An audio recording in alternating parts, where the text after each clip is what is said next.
दहाड़े jewellery shop में करोड़ों के डाके का नया सीसीटीवी फुटेज सामने आ गया है। दुकान के अंदर हथियार के बल पर लुटेरों ने 5 करोड़ से भी ज्यादा के गहने लूटपाट किए थे और आराम से फरार हो गए।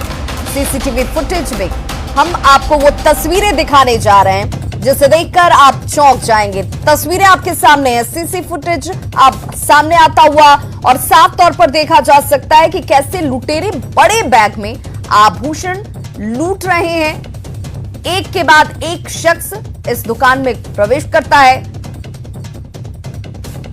और बड़ी ही आसानी से इस लूटपाट को अंजाम दिया गया। हाथ में हथियार और दुकान में मौजूद जो कर्मचारी थे उन्हें एक जगह इकट्ठा कर दिया जाता है और एक एक करके तमाम लॉकरों से गहने बड़े ही आराम से बैग में भरे गए। दुकान के लोगों को डरा धमकाकर कैसे सोना जवाहरात की खेप इकट्ठा की जा रही है उसकी तस्वीरें देखिए सीसीटीवी कैमरे में साफ तौर पर कैद होती हुई।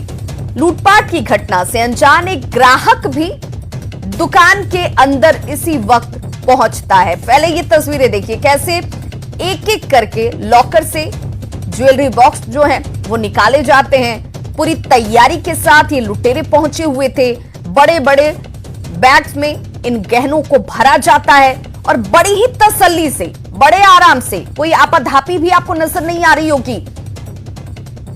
तस्वीरों में नीले जैकेट में एक शख्स, लाल जैकेट में एक दूसरा शख्स और सभी के हाथ में हथियार। बिल्कुल फिल्मी स्टाइल से भरपूर ये पूरा वीडियो आपके सामने और इस वीडियो के साथ आप समझिए कि दुकान खुलने से पहले ही जो रेकी बदमाशों ने की थी उसमें कितने सफल ये रहे हैं। अफसोस की बात ये कि ये सीसीटीवी फुटेज सामने है। फुटेज में दिख रहे सभी लुटेरे, उनकी पहचान भी बड़ी आसानी से की जा सकती है क्योंकि चेहरे भी ढके हुए सभी के नहीं है।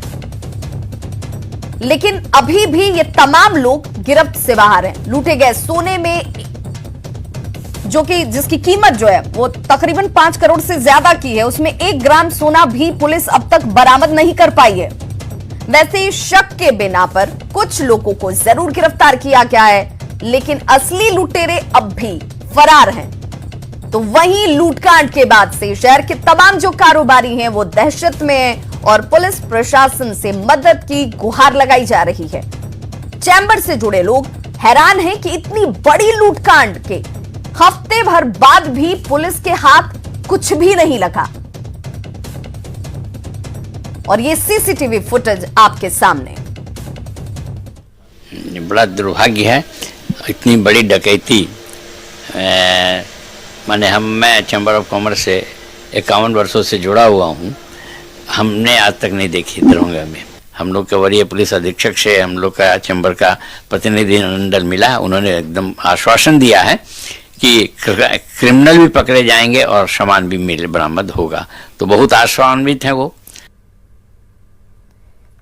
तो देखिए ये तस्वीर आपके सामने है जो सीसीटीवी फुटेज के तौर पर अब सामने आ चुकी है, लेकिन सवाल जस का तस बना हुआ है। वारदात के दिन यानी कि 9 दिसंबर के दिन से लेकर आज तक 16 दिसंबर की तारीख तक सिर्फ शक के आधार पर 7 लोगों को हिरासत में लिया गया, उन्हें गिरफ्तार किया गया है, उनसे पूछताछ भी की जा रही है। लेकिन अभी तक सीसीटीवी फुटेज में दिख रहा एक भी अपराधी गिरफ्त में नहीं आ सका है।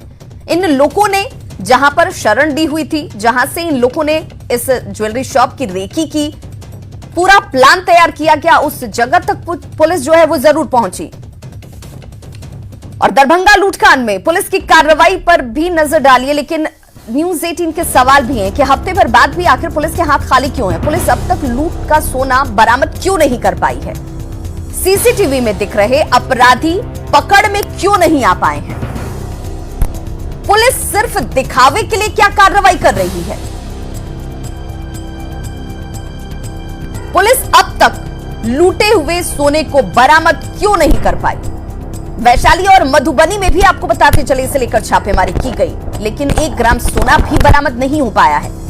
सीसीटीवी फुटेज सामने आ चुका है, एक एक शख्स इसमें नजर आ रहा है, उनके हाथ में पिस्टल नजर आ रही है, लेकिन इनमें से कोई भी शख्स गिरफ्त में नहीं है।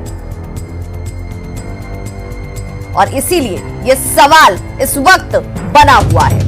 और सहयोगी विपिन हमारे साथ इस वक्त वो लाइन पर जुड़ गए हैं। विपिन, सीसीटीवी फुटेज जिसमें साफ नजर आ रहा है कि कैसे अपराधी आराम से पहुंचते हैं, लूटकांड को अंजाम देते हैं, फरार हो जाते हैं, लेकिन सवाल तो पुलिस प्रशासन से पूछे जाएंगे ना कि आखिर इतने दिन बाद भी 1 ग्राम सोना नहीं बरामद कर पाए आप। कोई भी अपराधी जो सीसीटीवी फुटेज में है वो गिरफ्त में क्यों नहीं आ पाया? जी विभाग, चूंकि पुलिस के जो प्रेस कॉन्फ्रेंस किया और जो 7 अपराधी को लाए, उसके बाद अब जो है पुलिस कुछ बताने को भी तैयार नहीं है कि क्या कार्रवाई की जा रही है, कहाँ जो है छापेमारी में सफलता हाथ लगी भी या नहीं। लगातार ये खबरें जरूर आती है कि वैशाली और मधुबनी में छापामारी की जा रही है, 5 से 6 लोगों को लाया भी जाता है, उनसे पूछताछ भी किया जा रहा है, लेकिन कुछ सामने खुल के नहीं आ रहा है कि आखिर वो सीसीटीवी में जो दिख रहे हैं अपराधी हैं वो कहाँ गायब हो गए। अचानक से वो कहीं मिल नहीं रहे पुलिस को। गैंग को भले डिटेक्ट कर लिया गया हो कि मनीष सहनी का गैंग था और जो हाजीपुर वैशाली में पहले भी लूटकांड घटना को अंजाम दे चुका है, लेकिन मनीष सहनी भी पुलिस की गिरफ्त से बाहर है, उनके गुर्गे भी बाहर है। ऐसे में पुलिस सिर्फ जो कार्रवाई है वो जरूर कहती है कि हो रहा है, लेकिन अभी तक कुछ सामने निकल के नहीं आया। विभाग अभी पुलिस सूत्रों के अनुसार भी माने तो अभी सफलता उनके हाथ नहीं लगी है। जी बिल्कुल विपिन, यही इसीलिए तो सवाल उठ रहा है कि आप जिस चुस्ती का दावा कर रहे हैं, आप व्यापारी जो कि भयभीत हैं, ये कह रहे हैं कि कैसे हम व्यापार करेंगे, कैसे हमें ये आश्वस्त किया जाएगा कि हम सुरक्षित हैं, जब आपके पास सीसीटीवी फुटेज है, अपराधी नजर आते हैं, आपको क्लू मिल जाता है, कौन कौन से लोगों पर आपको शक है, तमाम जानकारी के बावजूद भी आप किसी को पकड़ नहीं पाए, तो फिर आपकी चुस्ती किस काम की है? यह सवाल इस वक्त जरूर बना हुआ है। बहुत बहुत शुक्रिया विपिन इस तमाम जानकारी के लिए। हफ्ते भर के बाद भी देखिए बरामदगी के नाम पर कुछ भी नहीं हो पाया है। शक के आधार पर जरूर 7 लोगों को पकड़ा गया, उस जगह तक पुलिस जरूर पहुंच गई जहां पर ये लोग रुके हुए थे, प्लानिंग की गई और सही